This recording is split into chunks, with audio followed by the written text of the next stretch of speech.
Hello, everybody. Welcome to the first episode of Tales from the Trenches, Wisdom from MSP Frontlines. We are so excited to get our very first podcast up and running this week. We are going to start this journey of conversations around things that we run into in the peer groups left and right.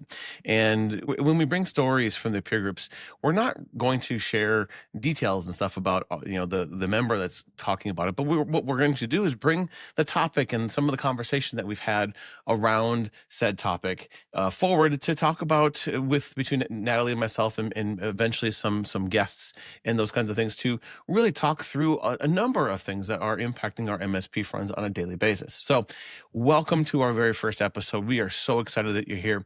It's worth mentioning real quick that we actually recorded this right after the new year. And so if you hear us refer to anything holiday related, it's just because we recorded this a little bit ago. We've been doing some test recordings and kind of messing with the format a little bit. So just understand that as we get into the conversation and you hear us talking about holidays. If you don't know who I am, my name is Adam Hanneman. I have been in the MSP space for the better part of 25 years or so. And I've been making content on YouTube to help the MSP industry for the last year and a half or thereabouts. And I'm really just excited to kind of continue sharing the knowledge and all those things. My day job is actually running the peer groups over at PAX 8. And I've spent the last 3 years working on the peer groups and kind of driving that program forward. And I am super excited to have a good friend of mine and coworker, Natalie Hell, joining me on this podcast journey. So Natalie, why don't you tell us a little bit about yourself, and we'll go ahead and get started. Hi, I'm Natalie Hell, and I've been in the MSP space for about 11-ish years. Started out at an MSP and worked my way up, and then ended up at PAX 8 as a peer group facilitator with Adam, and worked hand in hand trying to get the peer groups up and running in PAX 8. Very good. It is kind of fun for us to get this started. This is like I said, our very first one. So we're working through some of the mechanics, and we'll get it figured out over time. But ultimately, we figured we might as well start, right, and start and get going and see what happens. So our first topic today, and the kind of the conversation that's come up with a couple different conversations I've had, both kind of larger and smaller companies, is the different packages, right? Do you do multiple packages? Do you do one? Do you make do you keep it easy, or what does that look like, and what's your recommendation? And Natalie, what do you think? Like when an MSP comes to you and says, what, should I do multiple packages? What does that look like? Like for you, what do you think? I think that there are advantages and disadvantages to both sides. There are, if you don't have a tiered package system, you need to make sure that your package is pretty solid. You know your stack. What are you doing? But if you do have a tier, that bottom tier still has to be like baseline security wise, still pretty strong. Yep. Security really is the key here. And most of the clients will skimp on security if they look at it as a cost point. Yeah, if you give them the option, right, then they're gonna pick whatever the cheapest thing is. So I think you and I are in agreement that whatever your base package is has to have the full security suite, whatever that looks like for you and your company, because I think that's just vital. Yeah, I've had a lot of conversations with multiple people across the space.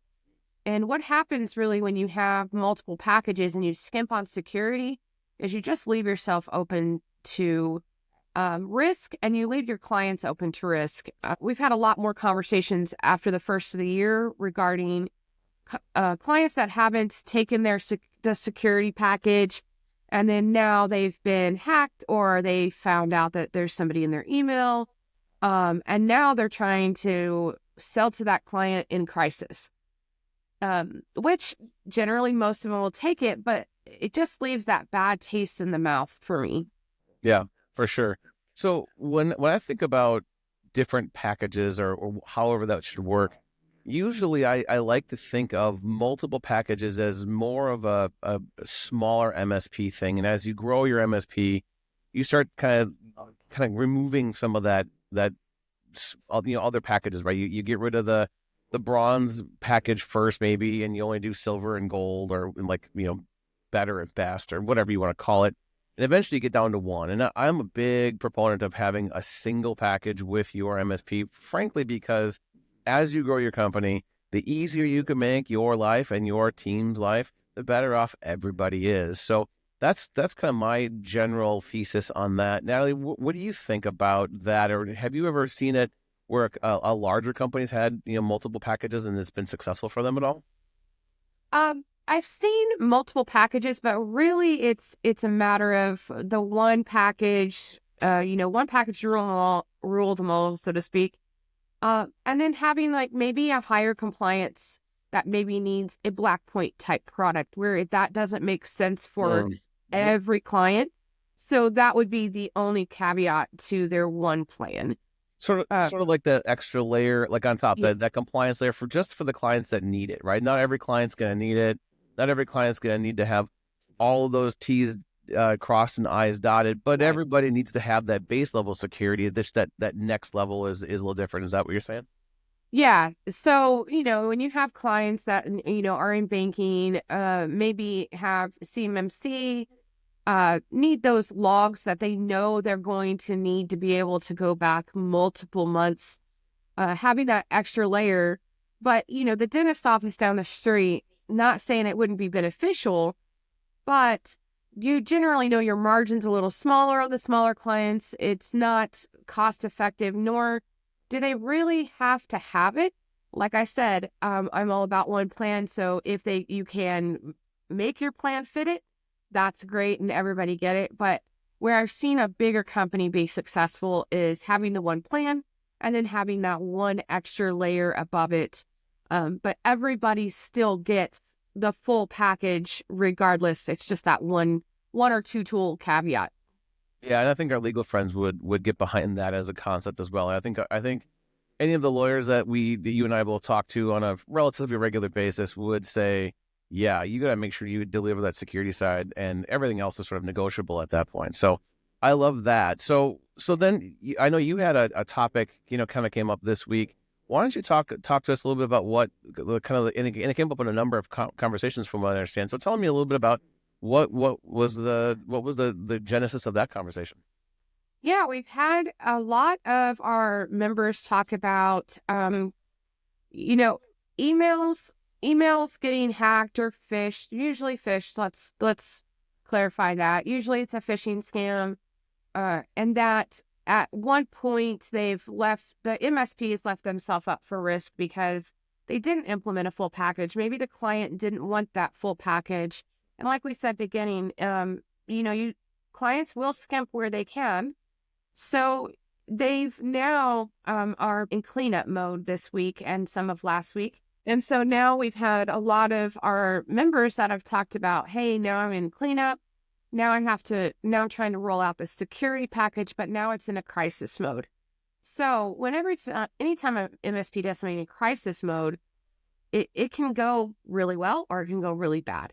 And so that's the conversations we've had of how do you how do you upsell them security package without making it sound like, well, hey, you got hacked. Now you have to have this. Um, and then having that bad taste in the mouth of the client because it's kind of kicking when they're down. And so having that conversation of how do you broach that subject with the client of like kind of the told you so, but you don't want to say that. Right. Oh, you so much want to tell them that, but yeah, you can't. Yeah. You can't come up and like told you so, haha. But we've had a lot of conversations. How do you have that conversation with the client? How do you sit down and present them with an incident, after action report so that they can see the full scope? How do you implement the security in crisis? Things of that nature have really come up this week and last week, to be honest. Yeah, actually, I've heard that a couple times in my groups as well. Where again, it's the user being the weakest link in the chain Yeah. of security, right? And it's the user clicks on a link, and then someone gets in, and then they wait, and they siphon off a payment or something Mhm. like that, or multiple payments or whatever, and that happens so commonly. It's kind of crazy. So when you were talking about it in your groups, what was the prevailing thought around how do you sell to in a crisis, or how do you kind of handle that? Yeah. So part of it was becoming their business strategist. So not only hitting it from an IT side, but also hitting it from the, hey, business owner to business owner. This is what I have set. This is the policies I have set up.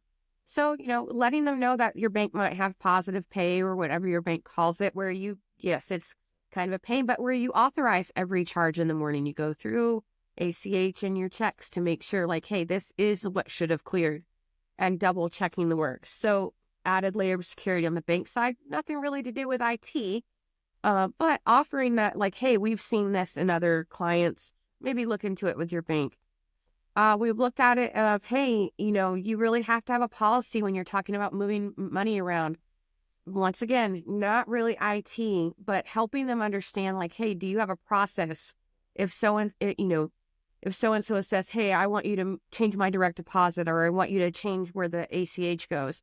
Do you have a process for that? Mhm. And offering them maybe the template that you have. Also, I feel like every MSP should have that.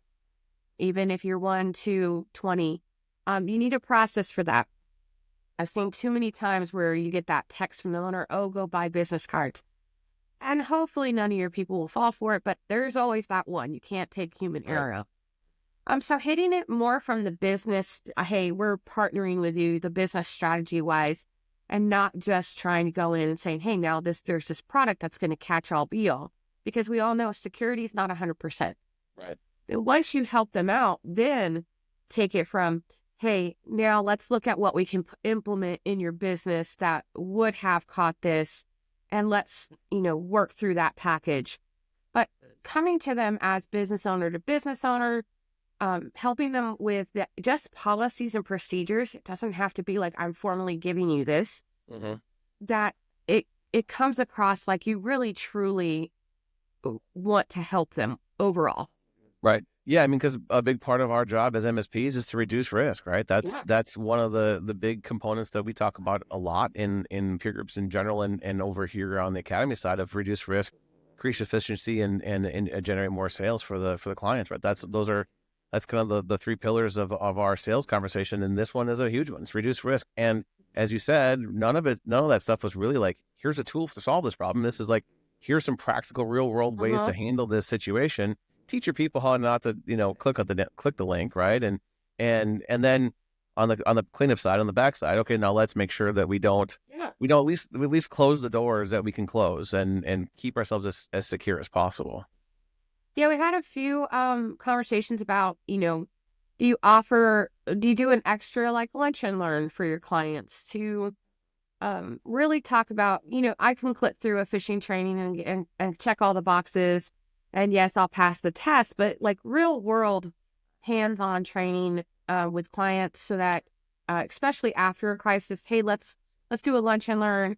I'll bring, some lunch or some donuts or tacos, whatever, you choose to do. And let's sit down and really walk through like, hey, what are you looking for? And, hover over that email and show them in a real world application why you're doing it.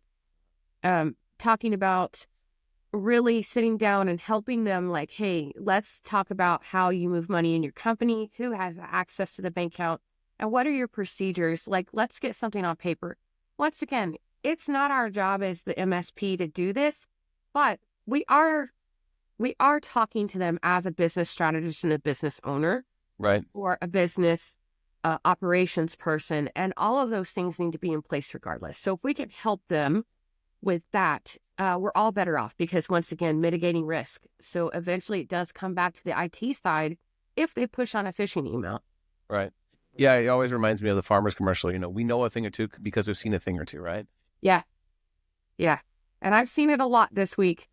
More than I have, actually more than I had, or at least the conversations happen more now than before the holidays.